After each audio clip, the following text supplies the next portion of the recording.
Hello friends, welcome to the channel. അപ്പോൾ നിങ്ങൾ തമിഴിലും കണ്ടപോലെ തന്നെ നിങ്ങൾ OnePlus 12 ആരെങ്കിലും വാങ്ങിക്കാൻ നോക്കുന്നുണ്ടെങ്കിൽ അതിനെക്കുറിച്ച് നമ്മളൊന്ന് പറയാൻ പോകുന്നത്. അപ്പോൾ OnePlus 12 ഓൾമോസ്റ്റ് ഒരു ഇതിൻ്റെ ആക്ച്വലി ഇപ്പോൾ ബൈയിങ് പ്രൈസ് വന്നേക്കുന്നത് 62,000 ആണ്.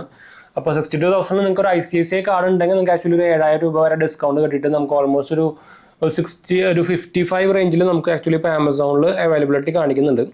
ശരിക്കും ഇതിൻ്റെ പ്രൈസ് നിങ്ങൾക്കറിയാം 60-65 റേഞ്ചൊക്കെ പ്രൈസ് വരുന്നതാണ്. അപ്പോൾ ഓൾമോസ്റ്റ് നമുക്ക് ഈ ദിവാലി സെയിൽസും കാര്യമൊക്കെ ആയതുകൊണ്ട് തന്നെ നമുക്ക് കുറേ കുറഞ്ഞിട്ടുണ്ടായിരുന്നു. ഇനിയിപ്പോൾ ഇത് എപ്പോൾ വേണമെങ്കിൽ കൂടാട്ടോ, പറയാൻ പറ്റില്ല. 12 GB റാമും 256 GB വേരിയൻറ്റിന് നമുക്കിപ്പോൾ പ്രൈസ് വരുന്നത് 61,999 16 GB 512 GB വേരിയൻറ്റിന് 66,999 ആണ്.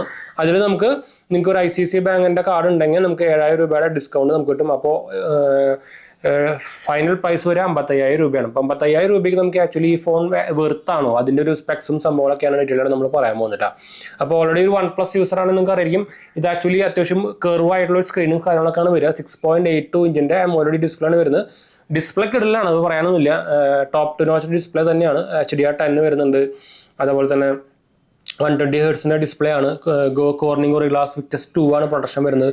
220 ഗ്രാം നമുക്ക് വെയിറ്റും കാര്യങ്ങളൊക്കെ വരുന്നുണ്ട്. അതുപോലെ തന്നെ LTPO ഡിസ്പ്ലേ ആണ് വരുന്നത്. അതായത് നമുക്ക് 1 Hz തൊട്ട് 120 Hz വരെ മാറിക്കൊണ്ടിരിക്കും. 90% almost body to screen to body ratio വരുന്നുണ്ട്. ഡോൾബി വിഷൻ സപ്പോർട്ടറാണ്. പീക്ക് ബ്രൈറ്റ്നസ് വരുന്നത് 4500 നിറ്റ്സ് ആണ് പീക്ക് വരുന്നത്.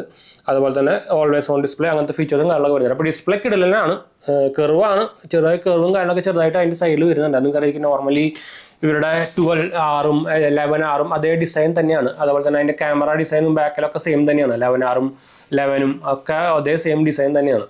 അപ്പോൾ ഡിസ്പ്ലേ ഒന്നും പറയാനില്ലേ, നല്ല ഡിസ്പ്ലേ തന്നെയാണ് വരുന്നത്. അതുപോലെ തന്നെ പ്ലാറ്റ്ഫോം വരികയാണെങ്കിൽ Android 14 ആണ് വന്നേക്കുന്നത്. 4 years ഓഫ് അപ്ഡേറ്റ് നമുക്ക് പറയുന്നുണ്ട്. ഓക്സിജൻ OS ആണ് പറയുമ്പോൾ കളർ OS തന്നെയാണ്, almost similar to colour OS ആണ്. കോൾകോമിൻ്റെ സ്നാപ്ഡ്രാഗൺ 8 Gen 3 ആണ് വരുന്നത്. അതുപോലെ തന്നെ നമ്മുടെ GPU വരികയാണെങ്കിൽ Adreno 750 ആണ് വരുന്നത് കേട്ടോ. അപ്പോൾ അതും കിടിലൻ തന്നെയാണ്. പെർഫോമൻസ് വൈസും കാര്യങ്ങളൊക്കെ ഒന്നും പറയാനൊന്നുമില്ല. ഹൈ എൻഡ് ഫ്ലാഗ്ഷിപ്പ് ആണല്ലോ, അപ്പോൾ ഞാൻ പ്രത്യേകിച്ച് എടുത്ത് പറയേണ്ട ആവശ്യമൊന്നുമില്ല. അപ്പോൾ അവിടെയും സംഭവങ്ങളൊന്നും ഇഷ്യൂ കാര്യങ്ങളൊന്നുമില്ല. പിന്നെ നമുക്ക് മെമ്മറി വരുന്നത് 256 GB 12 GB വേരിയൻ്റാണ് നമുക്ക് 55,000 വരിക. അല്ലെങ്കിൽ നിങ്ങൾക്ക് ICICI കാർഡ് ഉണ്ടെങ്കിൽ അല്ലെങ്കിൽ 62 വരിക. അല്ലാത്തവർക്ക് 67-ഉം ബാക്കി -5 കാർഡ് ഉണ്ടെങ്കിൽ 7,000 ഡിസ്കൗണ്ട് വരും കേട്ടോ. പിന്നെ ക്യാമറയുടെ കാര്യം ഇതിൽ പക്ഷേ IP65 ഉള്ള റേറ്റിംഗ്, അതൊരു വൺ ഓഫ് ദി മെയിൻ കോണാണ്. IP65 എന്ന് പറയുമ്പോൾ ഫുള്ളി വാട്ടർ പ്രൂഫ് അല്ല. അപ്പം ഈ റേഞ്ചിൽ വരുന്ന എല്ലാ ഫോണുകൾക്കും അത് ഈ റേഞ്ചല്ല. S23 നമുക്ക് ഓൾമോസ്റ്റ് 40-45,000 രൂപ കിട്ടും. അതുപോലെ തന്നെ Xiaomi 14 കിട്ടും 50,000 താഴെ. ഇതൊക്കെ നമുക്ക് IP68 ആണ് വരുന്നത്. അപ്പോൾ ഫുള്ളി വാട്ടർ പ്രൂഫാണ്. അപ്പോൾ അതൊരു കോണാണ്, വൺ ഓഫ് ദ മെയിൻ കോൺ എന്ന് പറയുന്നത് നമ്മുടെ OnePlus 12-ന്റെ. പിന്നെ ക്യാമറയുടെ കാര്യം പറയുകയാണെങ്കിൽ 50 മെഗാപിക്സലിൻ്റെ മെയിൻ സെൻസറും അതുപോലെ തന്നെ 64 മെഗാപിക്സലിൻ്റെ പെരിസ്കോപ്പ് ടെലിഫോട്ടോ ലെൻസും അതുപോലെ തന്നെ 48 മെഗാപിക്സലിൻ്റെ അൾട്രാ വൈഡ് സെൻസറാണ് ഇതിൽ വരുന്നത്. ക്യാമറയും നല്ല ക്വാളിറ്റി ക്യാമറ സെൻസ് ആണെന്ന് തന്നെയാണ്. ഹാസൽ ബ്രാൻഡിൻ്റെ ബ്രാൻഡിങ് കാര്യങ്ങളൊക്കെ വരുന്നുണ്ട്. 8K നമുക്ക് വീഡിയോ കാര്യങ്ങളൊക്കെ എടുക്കാൻ പറ്റും. എടുത്തിട്ട് വലിയ കാര്യമൊന്നുമില്ല. നമുക്ക് പ്ലേ ചെയ്യണമെങ്കിൽ വേറെ എന്താ പറയുക ടിവിയും കാര്യങ്ങളൊക്കെ വേണ്ടി വരും. ഡ്യുവൽ LED ഡിസ്പ്ലേ ആണ് വരുന്നത്. അതുപോലെ തന്നെ ഫ്രണ്ടിൽ നമുക്ക് 32 മെഗാപിക്സൽ ക്യാമറ ക്വാളിറ്റി സൂപ്പറാണ്, പറയേണ്ട ആവശ്യമൊന്നുമില്ലല്ലോ. പിന്നെ ലൗഡ് സ്പീക്കറും അത്യാവശ്യം കുഴപ്പമില്ല. പക്ഷേ എനിക്ക് കുറച്ചുകൂടി ഞാൻ നോക്കിയപ്പോൾ കുറച്ചുകൂടി ബെറ്റർ സ്പീക്കർ നമ്മുടെ Xiaomi 14 ആണ് കേട്ടോ. പിന്നെ നമുക്ക് ഹൈ റെസൊല്യൂഷൻ ഓഡിയോ സപ്പോർട്ടും കാര്യങ്ങളൊക്കെ വരുന്നുണ്ട്. വൈഫൈ ഇതൊക്കെ നമുക്ക് പറയേണ്ട ആവശ്യമില്ല. ബ്ലൂടൂത്ത് 5.4 ആണ്, ലേറ്റസ്റ്റ് ആണ്. പിന്നെ GPS കാര്യങ്ങളൊക്കെ കൊള്ളാം. Type C പോർട്ട് വരുന്നത് 3.2 ആണ്. OTG സപ്പോർട്ടാണ്, ലേറ്റസ്റ്റ് ആണ്. നമുക്ക് മോണിറ്ററും കാര്യങ്ങളൊക്കെ സപ്പോർട്ട് ചെയ്യും. പിന്നെ ഫിംഗർ പ്രിൻറ്റും നല്ല ഫാസ്റ്റ് തന്നെയാണ്. നിങ്ങൾക്കറിയാം ഓക്സിജൻ OS പിന്നെ പറയേണ്ട ആവശ്യമില്ല. വൺ ഓഫ് ദ മെയിൻ ഒരു പ്രോസ് എന്ന് പറയുന്നത് നമുക്ക് ഓക്സിജൻ OSൽ നോർമലി ബ്ലോട്ട് വൈസോ അല്ലെങ്കിൽ കണ്ണിക്കണ്ട ആപ്പും സംഭവം ഒന്നും ഇൻസ്റ്റാൾ ആയിട്ട് വരാറില്ല. ഇപ്പോൾ Xiaomi 14-ന്റെ കാര്യം ആയിക്കോട്ടെ, iQOO 12 ആയിക്കോട്ടെ, ഇതിലൊക്കെ കണ്ണിക്കണ്ട ആപ്പും സംഭവങ്ങളൊക്കെ വരും. അപ്പോൾ അത് ഇതിൽ വരില്ല. അതൊരു നല്ലൊരു കാര്യം തന്നെയാണ്. അതൊരു മെയിൻ പ്രോ ആണ് കേട്ടോ. അപ്പോൾ ഞാൻ ഒരു പ്രോവും ഒരു കോണും പറഞ്ഞു നമ്മളിപ്പോൾ ഓൾറെഡി. AnTuTu സ്കോർ ഇതിൻ്റെ വരുന്നത് ഓൾമോസ്റ്റ് ഒരു 19 lakh ഒക്കെയാണ് നമുക്ക് വരിക. എന്ന് വെച്ചാൽ സ്നാപ്ഡ്രാഗൺ Gen 3 ആയതുകൊണ്ട് തന്നെ ഈ Xiaomi 14-ലും Gen 3 തന്നെയാണ്. പക്ഷേ ഇതിൻ്റെ AnTuTu സ്കോർ ഓൾമോസ്റ്റ് നമുക്ക് 20 lakh വരുന്നുണ്ട് കേട്ടോ.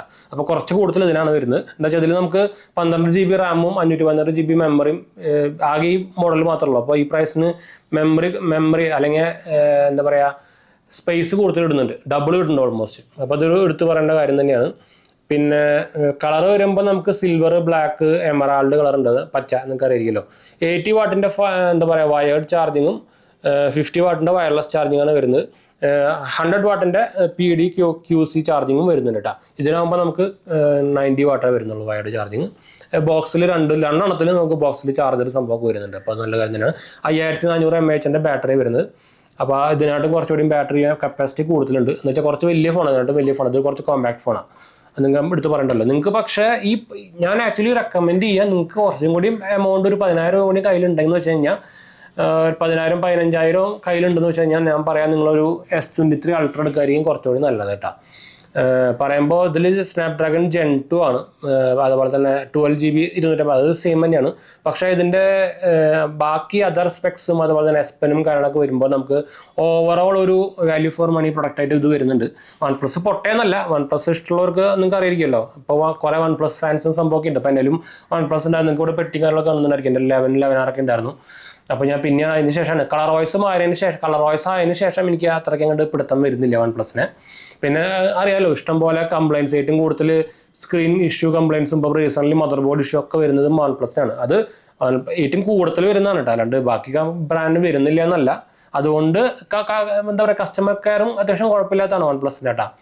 അപ്പോൾ അതുകൊണ്ടാണ് നമ്മൾ ആക്ച്വലി ഞാൻ ഇതിന് പകരം ഇതെടുത്താന്ന് പറഞ്ഞത്. അല്ലാണ്ട് നമ്മൾ OnePlus 12 പൊട്ടയടല്ല പറഞ്ഞത്. OnePlus 12 അത്യാവശ്യം നല്ല, പ്രത്യേകിച്ച് ഈ 55,000 രൂപയ്ക്ക് കിട്ടുമ്പോൾ നല്ലൊരു ഡിവൈസ് തന്നെയാണ്. പ്രത്യേകിച്ച് നിങ്ങൾ ഒരു iPhone 15 ഒക്കെ ആയിട്ട് കമ്പയർ ചെയ്യുകയാണെങ്കിൽ നല്ല ഡിഫറൻസ് വരുന്നുണ്ട്, നല്ല വാല്യൂ ഫോർ മണി എന്നാണ് വേണമെങ്കിൽ പറയാം OnePlus 12നെ. അപ്പോൾ ഈ സാധനം നിങ്ങൾക്ക് 55,000 രൂപയ്ക്ക് വാങ്ങിക്കുന്നതും OnePlus 12 55,000 രൂപയ്ക്ക് വാങ്ങിക്കുന്നതും നല്ല ഡിഫറൻസ് വരുന്നുണ്ട്. ഇത് അത്രയ്ക്ക് വലിയ വാല്യൂ ഫോർ മണി എന്ന് പറയാൻ പറ്റില്ല. 55,000 രൂപയ്ക്ക് പോലും നമുക്ക് സാധനം വാല്യൂ ഫോർ മണി എന്ന് പറയാൻ പറ്റില്ല കേട്ടോ. 126 GB ഉള്ളതിൽ ആകെ മെമ്മറി, ഡിസ്പ്ലേ 60 Hz ഒക്കെ നോക്കിക്കഴിഞ്ഞാൽ പിന്നെ പറയാണ്ടിരിക്കുക നല്ലത്. അപ്പോൾ പക്ഷേ നിങ്ങൾക്ക് iOS വേണമെന്നുണ്ടെങ്കിൽ പിന്നെ നിങ്ങൾക്ക് വേറെ ചോയ്സ് ഒന്നുമില്ല. അപ്പോൾ 13 14 എന്തായാലും നമ്മൾ റെക്കമെൻഡ് ചെയ്യുന്നില്ല, പഴയതായി. അപ്പോൾ എനിക്ക് തോന്നുന്നത് ഇപ്പോഴും ഈ പ്രൈസ് 55,000 രൂപയ്ക്ക് എനിക്ക് തോന്നുന്നത് iPhone 15 ഇപ്പോഴും നമുക്ക് ഫ്ലിപ്കാർട്ടിൽ അവൈലബിൾ ആണെന്ന് തോന്നുന്നുണ്ട്. വാങ്ങിക്കുമ്പോൾ ചെക്ക് ചെയ്തിട്ട് വാങ്ങിച്ചാൽ മതി, ഫ്ലിപ്കാർട്ട് ആയതുകൊണ്ട്. എന്ന് വെച്ചാൽ ഓൾറെഡി ആക്ടിവേറ്റ് ആയ ഫോണൊക്കെ കിട്ടുന്നുണ്ട്, നിങ്ങൾക്ക് ഓൺലൈൻ ചെക്ക് ചെയ്യാൻ പറ്റും.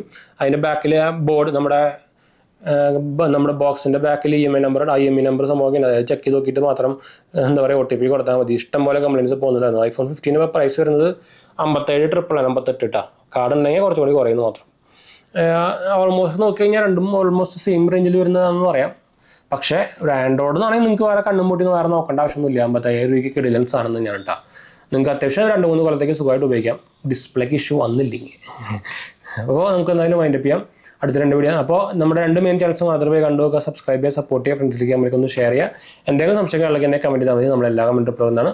നമ്മൾ ഇൻസ്റ്റാഗ്രാം പേജിലും ടെലിഗ്രാം ചാനലിൽ അവൈലബിൾ ആണ്, നിങ്ങൾക്ക് അതിന് വേണമെങ്കിൽ കോൺടാക്ട് ചെയ്യാം. പേജ് ഫോളോ അടിച്ചാൽ മതി കേട്ടോ. അടുത്ത വീഡിയോ കാണാം.